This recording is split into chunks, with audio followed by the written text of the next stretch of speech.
na-realize ko hindi siya healthy sa craft.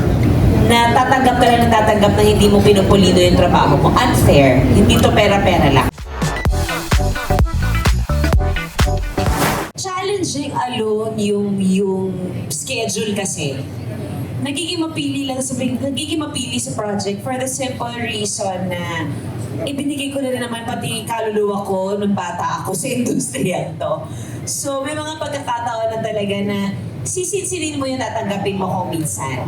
And I think it's just about time na makagawa uli ng pelikula because it's been 5 years already.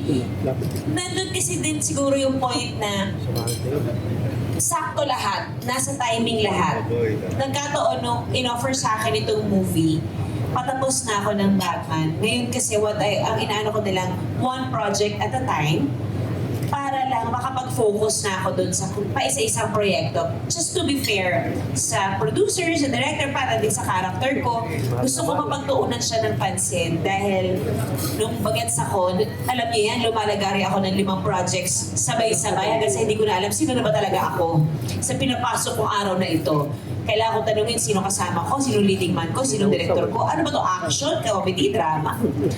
Na-realize ko hindi siya healthy sa craft na tatanggap ka lang ng tatanggap na hindi mo pinupulido yung trabaho mo. Unfair. Hindi to pera-pera lang. Nandun na ako ngayon sa gawa tayo ng quality ng mga proyekto kasi gusto ko ito mapanood ng mga anak namin. Gusto ko proud sila sa nanay nila. Gusto ko proud din ako sa trabaho ko, sa craft ko.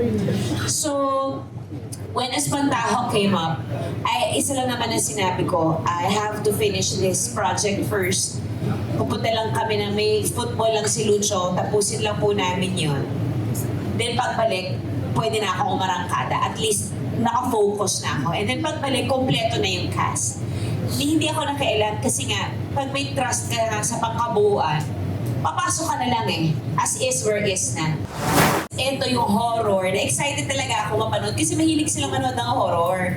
So, malaking factor talaga yung mga anak namin dito sa pagtanggap ko na Espantajo kasi hanggat may lakas pa yung nanay nilang manako.